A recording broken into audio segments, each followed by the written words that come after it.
بڑی تعریف کرتے ہیں، لیکن ہمیں ان کی دو باتیں بڑی عجیب لگی۔ ایک تو انہوں نے رات کو اتنا زیادہ پیٹ بھر کے کھانا کھایا، یہ اچھی بات نہیں تھی، اور پھر رات کو انہوں نے پانی استعمال ہی نہیں کیا۔ اس کا مطلب ہے کہ یہ سوتے رہ گئے، اور انہوں نے تہجد اور صبح فجر کا وضو بھی نہیں کیا، اور ظاہر ہے فجر کی نماز بھی نہیں پڑھی ہوگی۔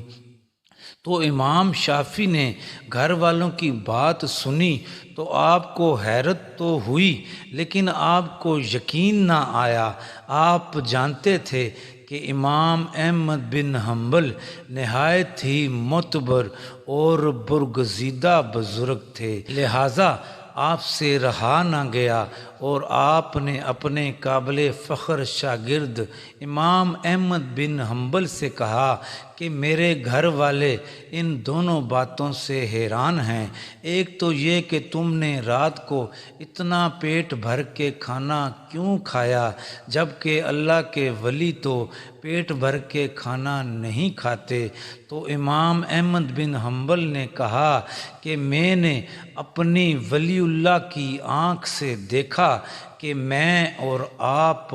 ایک ساتھ ایک دسترخوان پر بیٹھے تو آسمان سے فرشتوں کا نور ہمارے کھانے پر نازل ہو رہا تھا۔ میں نے آج تک ایسا منظر نہیں دیکھا تھا، اور میں سمجھ گیا کہ آج کھانے پر یہ نور اس لیے ہے کہ ہم دونوں استاد شاگرد ایک دسترخوان پر اکٹھے ہوئے ہیں، لہٰذا یہ کھانا جنت کا کھانا تھا۔ لہٰذا میں یہ کھانا مسلسل کھاتا رہا کہ زندگی میں دوبارہ ایسا کھانا نصیب ہوگا کہ نہیں، لہٰذا اسی لیے میں نے پیٹ بھر کے اس کھانے کو اپنے لیے باعث سعادت سمجھا کہ میرے استاد کے گھر سے اتنا برکتوں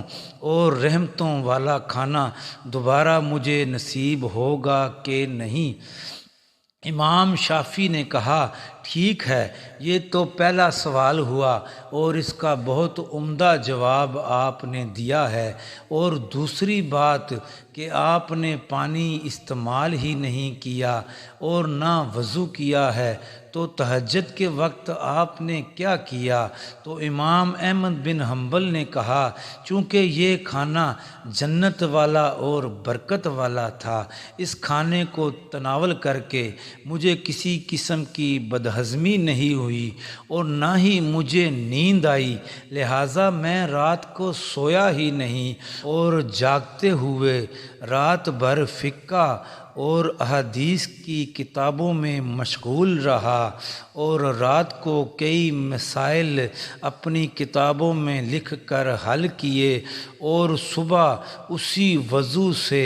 تہجد پڑھی اور اسی وضو سے فجر کی نماز ادا کر دی۔ لہٰذا رات والا پانی جو آپ کے گھر والوں نے رکھا تھا اور تولیہ استعمال کرنے کی نوبت ہی نہیں آئی، تو امام شافعی نے اپنے قابل فخر شاگرد کو اپنے گلے سے لگایا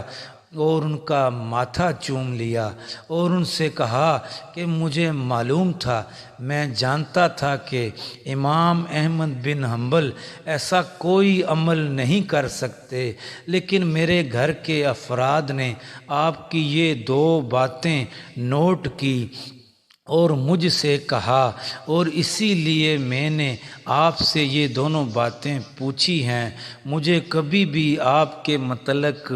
غلط گمان نہیں رہا، آپ کبھی بھی غلطی نہیں کر سکتے، مجھے آپ جیسے شاگرد پر فخر اور ناز ہے۔ جی ناظرین کرام، یہ تھے اپنے وقت کے بہت بڑے عالم امام احمد بن حنبل اور امام شافعی رحمۃ اللہ علیہ، جن کی برکتوں اور رحمتوں کی وجہ سے دین اسلام میں اتنا کام ہوا اور یہ دین آج ہم تک پہنچا ہے۔ ناظرین کرام، خدا آپ کا حامی و ناصر ہو۔ اللہ حافظ۔